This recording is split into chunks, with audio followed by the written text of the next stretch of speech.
Anda kembali di Indonesia Business Forum pemirsa, tapi yang jadi pertanyaan juga kenapa kemudian masyarakat ini memunculkan pertanyaan dan juga asumsi-asumsi begitu Pak Hari dan juga Pak Tulus, saya mau dengar pendapat Anda kenapa kemudian masyarakat mengatakan ada spekulasi bahwa mesinnya akan turun performanya, kemudian juga ada spekulasi bahwa akan lebih boros. Mungkin dari Pak Tulus dulu, apa kemudian dirasakan konsumen sehingga mengatakan spekulasi tersebut?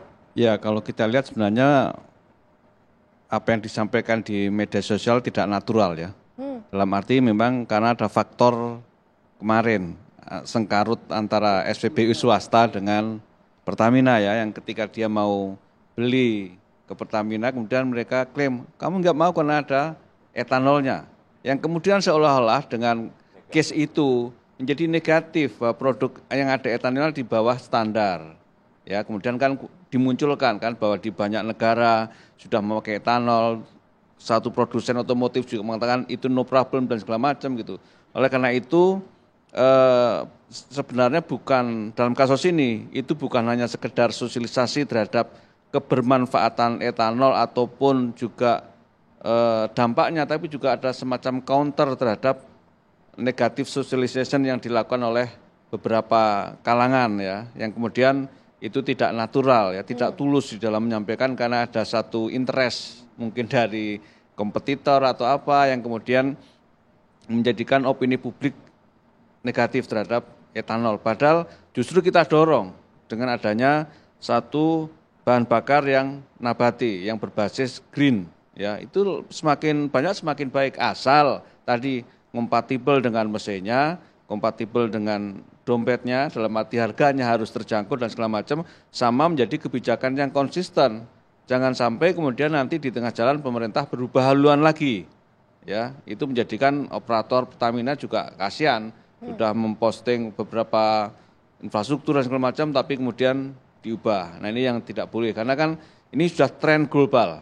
Ya, di seluruh dunia dengan adanya kebijakan net zero emission yang sudah disepakati oleh PBB dan segala macam, maka kita harus melakukan upaya-upaya yang relevan dengan hal itu.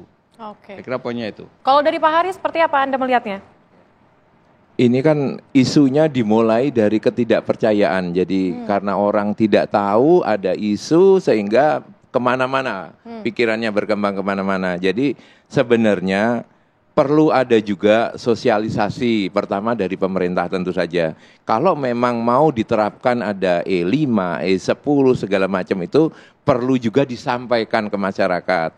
Sehingga bukan seolah-olah adanya etanol itu sebagai kecelakaan, tetapi memang didesain untuk direncanakan untuk memang ketahanan energi supaya dengan karbon netral. Jadi karbon netral itu dengan biofuel tadi itu kan terjadi karbon netral. Dia menghasilkan emisi tetapi pepohonannya ini menyerap emisi gitu ya. Memang sengaja gitu loh. Bukan kasus ketidaksengajaan gitu loh. Nah, itu perlu sosialisasi pertama. Kedua dari sisi masyarakat tentu saja mereka menginginkan lah gitu ya. Ada apakah di SPBU itu menginformasikan bahwa ada sosialisasi lah, bahwa ini E10, oh ini RON-nya berapa, seperti itu setidaknya diedukasi lah ke masyarakat langsung misalnya melalui SPBU-nya. Nah tentu saja kalau tadi memang udah ada roadmap-nya diberlakukan di tahun-tahun yang ada itu, direncanakan juga ketersediaan SPBU yang menyediakan bahan bakar tersebut, E10 kah itu juga tersedia sehingga masyarakat itu bukan melihat itu sebagai seolah-olah kecelakaan gitu ya, tetapi memang sengaja memang kita merencanakannya dengan baik gitu ya. Gitu kira-kira. Nah, ini Mbak mungkin dengan semangat atau spirit green tadi sebenarnya konsumen atau pengguna kendaraan yang memilih yang green tadi mestinya ada insentif harga yang lebih kompetitif ya. Sebaliknya bagi konsumen yang tetap memilih produk yang tidak green itu bisa jadi ada semacam disinsentif ya karena telah mencemari lingkungan kan. Makanya di Eropa kan sebenarnya ada policy yang namanya apa ya? Polluter pay principle. Jadi siapa yang mencemari dia harus membayar lebih banyak. Gitu.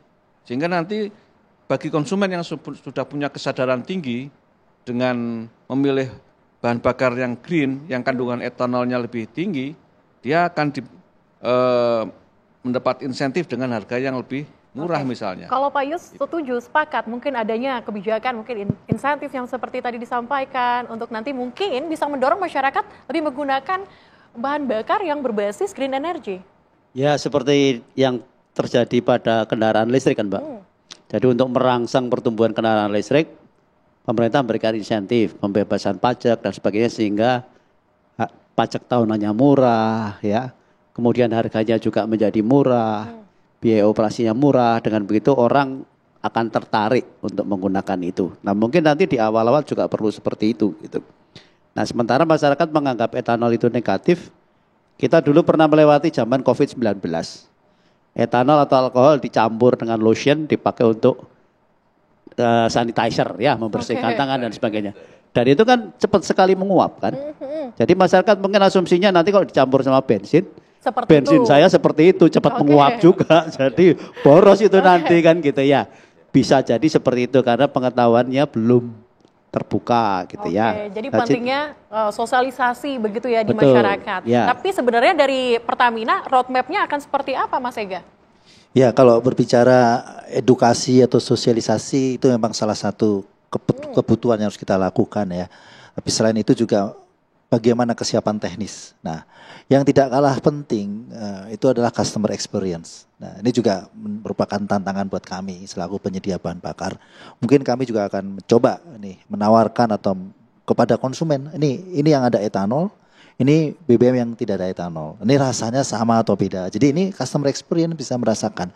Kita juga pernah sih melakukan, tapi nanti kami akan siapkan sebagai bagian edukasi yang sifatnya customer experience. Kita bisa kok menyiapkan di SPBU itu beberapa alat uji emisi.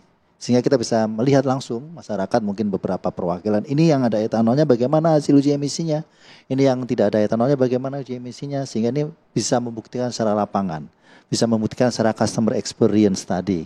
Sehingga antara edukasi publik, edukasi secara teknis, itu terjawab lengkap dengan customer experience. Gitu. Oke, tapi gimana kemudian Pertamina Patraniaga ini menjaga kualitas agar BBM Pertamina ini semakin lebih baik lagi? Ya, kita ini tentunya terus melakukan perbaikan, improvement dan juga mendengar voice of customer, kritikan, masukan itu merupakan bahan baku kami untuk berbenah untuk menjadi lebih baik.